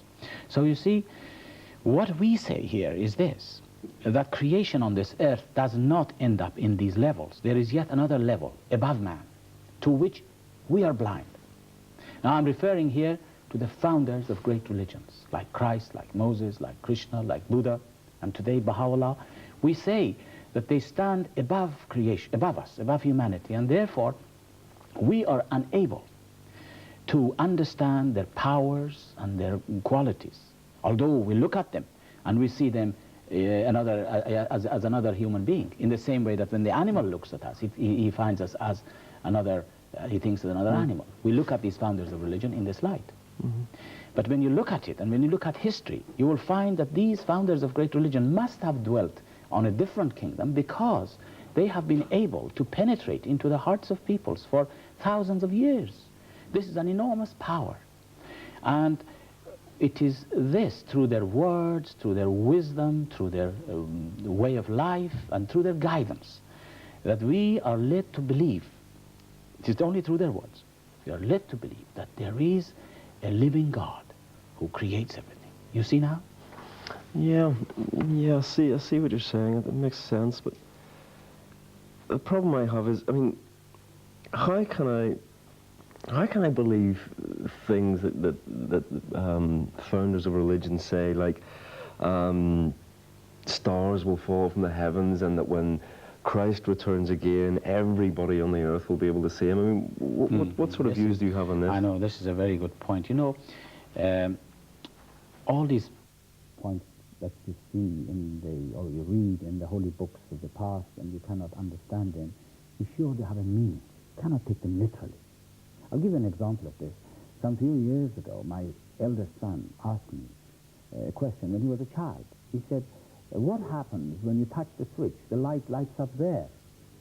Now, I couldn't explain to him anything about electricity. How could I? He was a child. The only way I could explain to him, and this is what I said to him, look, there are some little creatures running in the wire. They have a little match, and they light up the light. So that satisfied his mind. But when he grows up and he goes to a college, he knows all about electricity, then he knows that what his father told him was really the truth, because he was referring to the electrons which are running in the wire. So you see, it's exactly the same way. When you come across passages in these writings, in the words of these founders of religion, passages which are abstruse, which are difficult to understand, they have a meaning. And Baha'u'llah, particularly in this age, has given us the meaning and the significances of all these abstruse passages that you can find in the writings of old religions. Yes, I see what you mean, yeah. I think I'm going to have to take some time to think about these things. I'm sure, yes. I just wish you'd told me this the first time we'd met. Now listen, if I had told you all these things when I first met with you, you wouldn't be able to hear it. Really, you wouldn't be able to listen, because you, when you first came here, you were full of argument, and you were not really ready to listen. And that is now you have confidence in me, and we have been friends together, and now we can sit down and talk. Now you can listen. This is why I had to tell you about it, you see? You notice in these sketches, the Baha'i teacher does not engage in arguments, because arguments always bring barriers between people, and we must avoid it at all costs. And now I would like to share with you two other sketches. Michael and Ellen, two sincere Baha'is, have brought along their friend Seamus, who is a businessman. They have spoken to him about the faith and have taken great pains to let him know all the laws. So you've already heard something about the Baha'i teachings? Yes, I have. I've heard a fair bit. And I think they have a great deal to offer the world, really, at the present time. And there's a great deal of good sense in them, I think.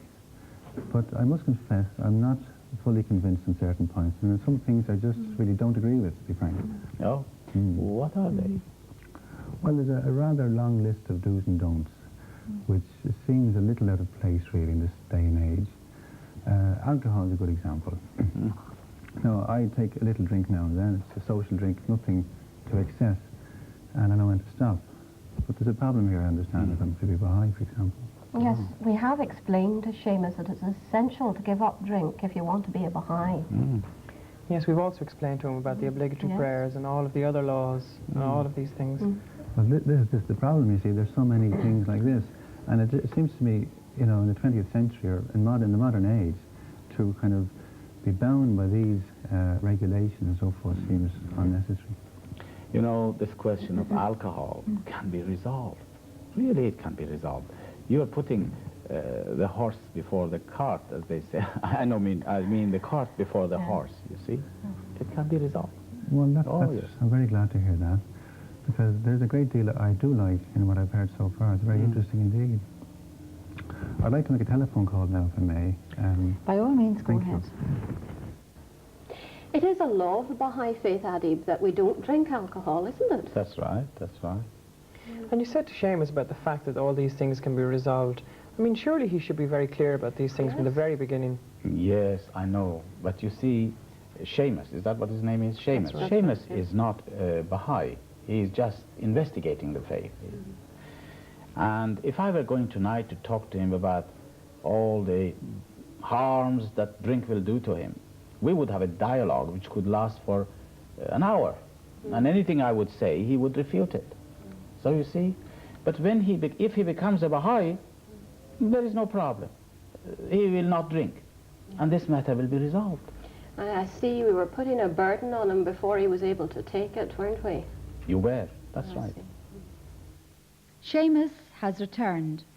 Michael and Ellen have also taken it on themselves to give him full details of the institutions of the faith, laying great emphasis on the authority of the institutions.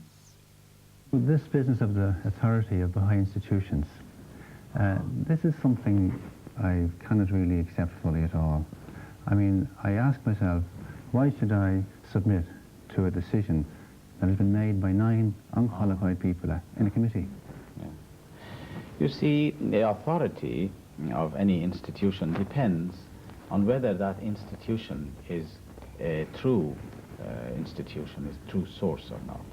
In life, we always obey an authority when we know it is true. For instance, I'll give you an example. You go from one town to another, you don't know the way. You blindly, almost blindly follow the signposting which is done for you because you accept the authority of the body which has signposted it for you, you see. Or you go to a doctor and tells you that the part of your body is cancerous, I have to take it out. So you say, all right, cut it off. Because you accept his authority. It's the same thing in here. If we must really look at Baha'u'llah's teachings and his faith to see whether he is the one that he says he is or not. Do you see? Yes, yes, yes. Well, that sounds pretty logical indeed. In effect, you're saying then that everything will fall into place if we ascertain whether Baha'u'llah, his claims are true or false, basically. That's true. That's all it is. Yes, absolutely. I have another question I'd like to raise, actually. It's to do with the equality of the sexes, which is a very fine principle, which I, of course, support that. But it doesn't seem to square very well with something I heard from Ellen. So perhaps you could it seems explain it to me. that Michael and Ellen have told you a lot of things, haven't they? Well, this point is to do with the fact that apparently women cannot serve on the Supreme International Institution of the Faith. You know, your example is the example of a man who walks into this room and he sees a very complicated machine sitting on this table. He had never seen this machine before. He doesn't know what it is for. He has no idea. And yet he asks, what is the purpose of this little screw in the corner? You know? You can't. The first thing to do is to find out what is this machine, how it works, what it is for, what it does, and then everything will fall into place. You know the purpose of everything. You see now? Probably that makes a good deal of sense as well. I know in my own work, for instance, it's true. You have to deal with the basic concepts, the basic principles before you can get involved in details, otherwise you're lost. But perhaps, in fact, you should be telling me about the basic teachings and principles of the Baha'i faith. Oh, yes, yes, of course. I would like to. I really like to. But you know what I like to do? I would love to first hear from you. I want to know what you think about life, what you think about creation, whether you believe in God or whether you have a religion or not. You know, tell us what you feel about life and about your beliefs. Well, I believe... The teacher listens sincerely to what the inquirer has to say. The evening passes. You know, you're a terrible man because I expected you to tell me about the Baha'i faith, and yet I've spent some time talking to you about what I believe in. But I thank you for your explanations. They've been very, very useful and helpful. Well, you know, I enjoyed very much listening to you and hearing all your views and ideas about life. I really enjoyed it. Well, there is more time. That's if you like to come again. There's more time for this. Thank you, thank you. I just noticed, I can't help but notice a large display of books here. They're all Baha'i books, I think, as well, from what I can see. Is it possible I could have one about one? Yes, they are all Baha'i books. They are all Baha'i books. Some of them are scriptures. Some of them are writings about the different aspects of the faith. There's an enormous literature in the Baha'i faith, you know, enormous literature. Enormous. Some of them have been translated into almost 700 languages and dialects, you see. So now you want a book, huh? You want a book. I don't know. I don't know really which to give you. Look, Seamus, leave it. Leave it for the time being. I'll get a book for you later on, some other time. Okay, right.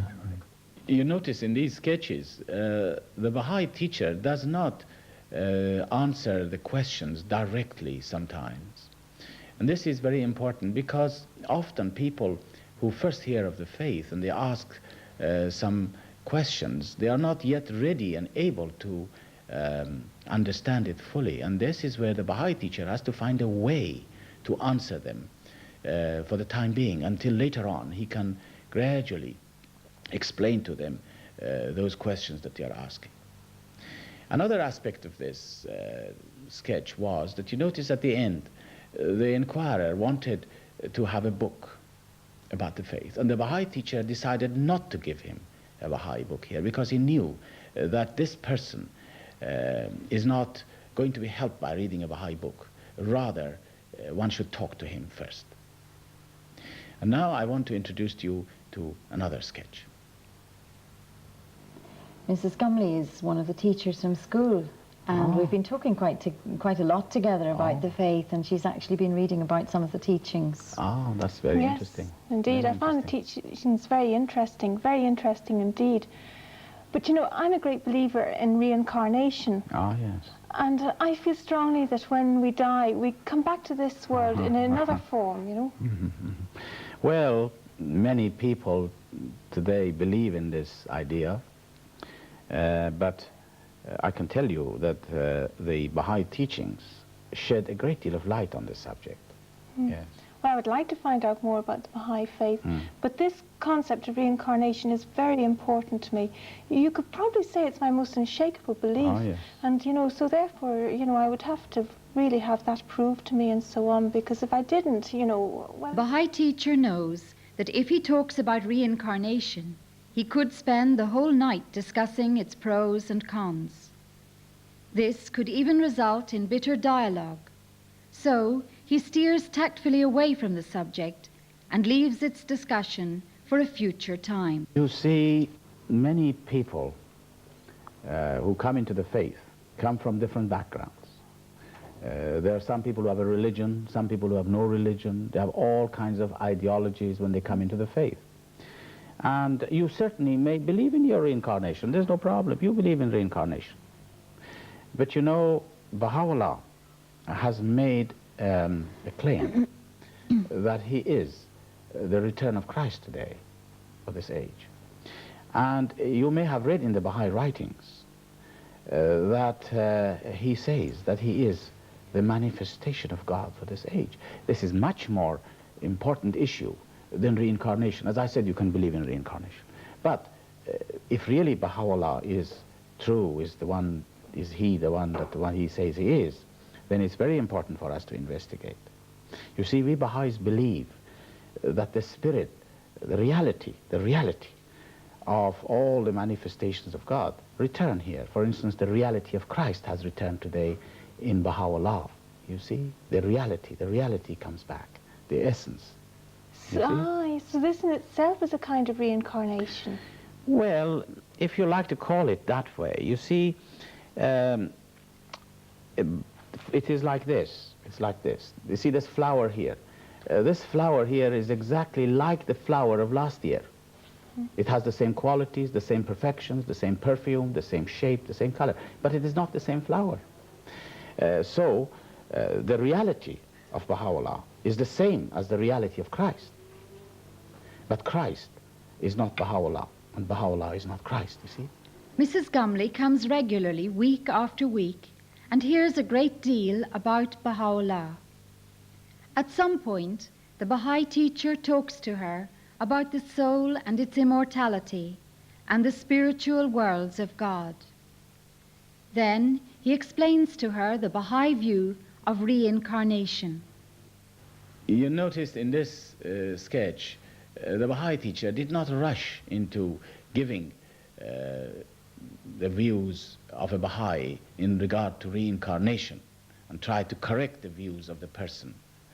Instead, he waited for some time. He will wait for some time until in the future. This is very important. We must not rush in to correct people's views if they are wrong immediately. It will take time. Now, there are a number of sketches, but before I show these sketches to you, I would like to give you a little background to these sketches. You know, Shoghi Effendi has, in the Advent of Divine Justice, advised us that when we teach the faith to people, we don't have necessarily to introduce them to Baha'is once we are teaching them. He says, teach them, and when you confirm them in the faith, then introduce them to the Baha'is. Perhaps the reason for this is that many people have prejudices.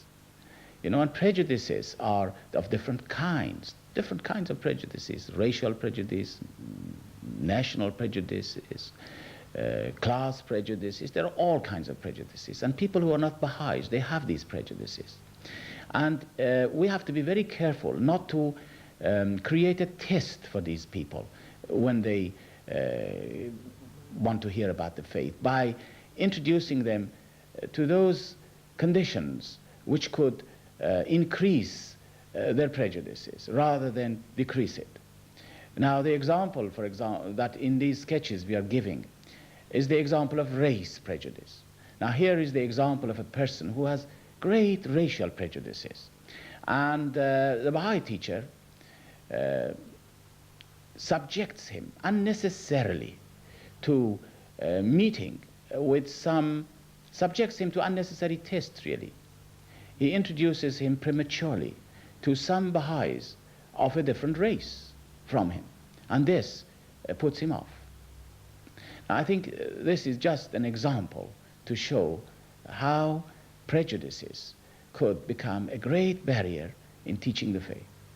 Now, we will share with you these few sketches now.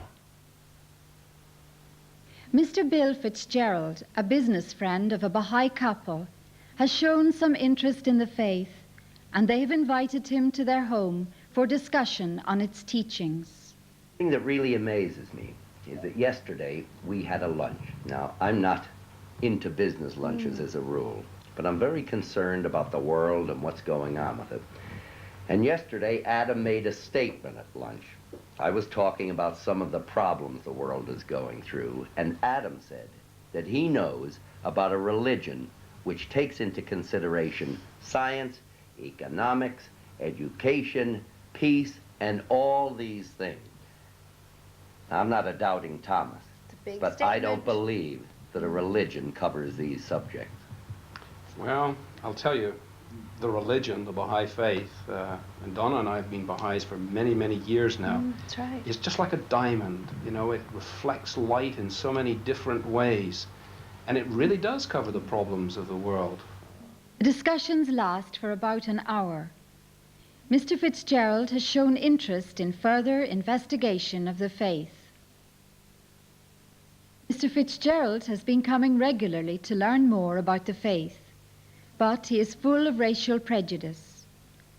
The Baha'i couple, in their enthusiasm, prematurely subject him to unnecessary tests, and as a result, he loses interest altogether.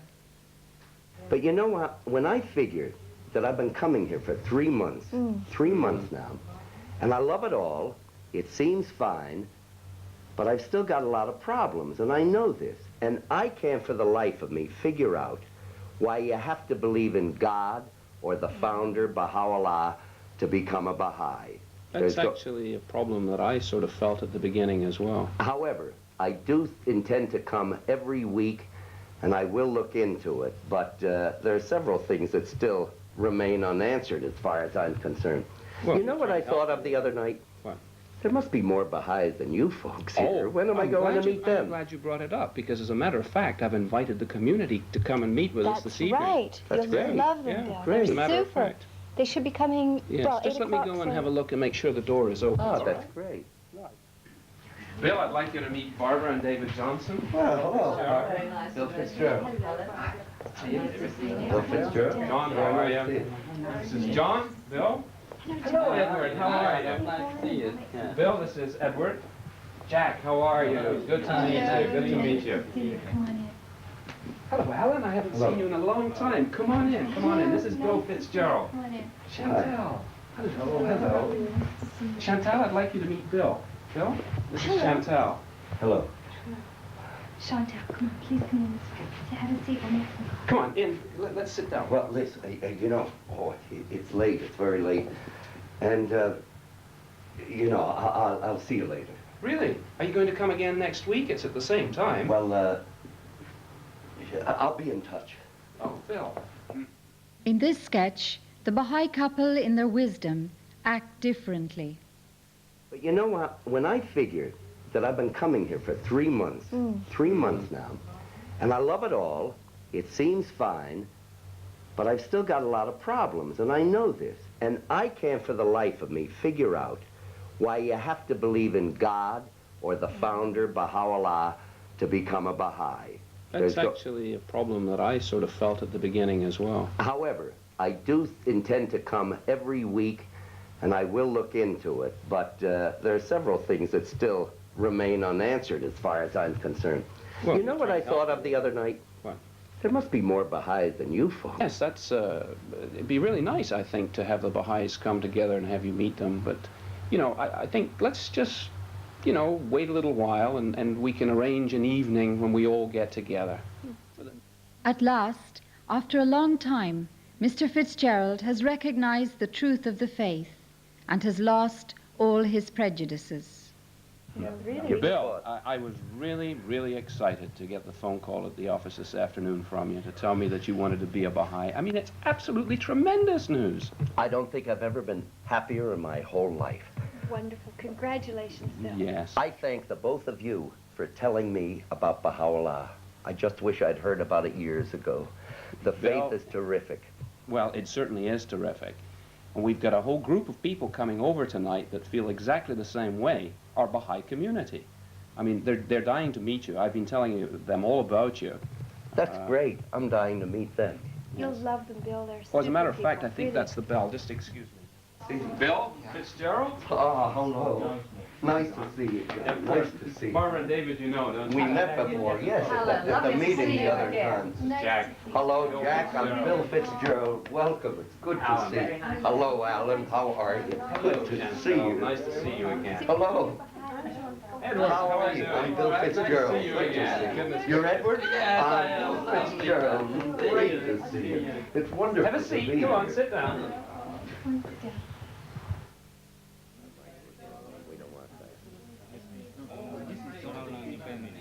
Well, I've been in Ireland since 1966, but in England, even though my home is still in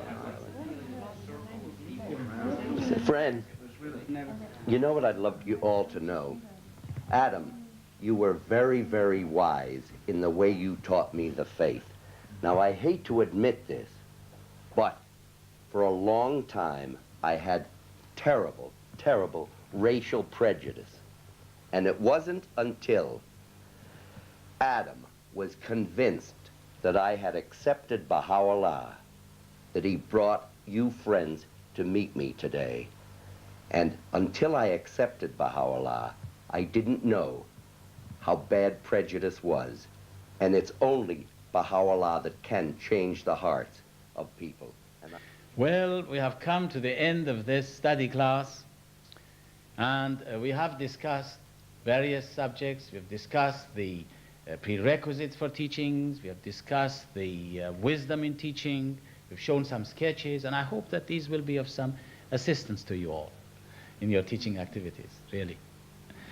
But there is one thing that I would like to add in conclusion, and that is the gist of all that we have said is the love of Baha'u'llah. To the extent that we can fall in love with him, to the extent that we can see the greatness of the ocean of his revelation. You remember I was telling you the story of the ocean and the drop? To the extent that we can read his writings and carry out his teachings, to that extent we will become successful in our teaching activities. And then there is one more thing that I would like to add, and that is the love that we must have for each other. You know, it is this love which really makes the Baha'i community distinguished. It is this love which will attract people to the cause, and it is this love which will make our teaching activities successful. Without it, we cannot succeed. There is a passage from the writings of Shoghi Effendi that I would like to share it with you. It's in Persian, but I will roughly translate it for you. He says, مهر و وفا و شفقت و محبت نصایح پیشینیان بوده. در این دور اعظم اهل بها به فداکاری و جانفشانی مأمورند. It means that love and compassion was something of the past, something of the councils of the past. In this dispensation, we have to be prepared to give our lives for each other. And with these thoughts, I'm sure that we can go forward and teach the cause with great success. The sketches shown in this program are not meant to be rigidly followed as a formula for teaching, although they do convey some valuable advice, and you may use them if you wish. Naturally, every person you teach is different, and every Baha'i teacher may have a different approach. The essential thing is to teach with wisdom, which is so much emphasized by Baha'u'llah. Bring together every man, do the little that you can, peace and love to every land. I've always known that it ain't right, people of the world should fight, living in the dark instead of the light. The glory of God will give them sight. Work together to a plan, bring together every man, do the little that you can, peace and love to every land. The world we know's in a terrible state, instead of love they be living in hate. Get out of yourselves before it's too late, follow the promised one through the gate. Work together to a plan, bring together every man, do the little that you can, peace and love to every land. The world we know's in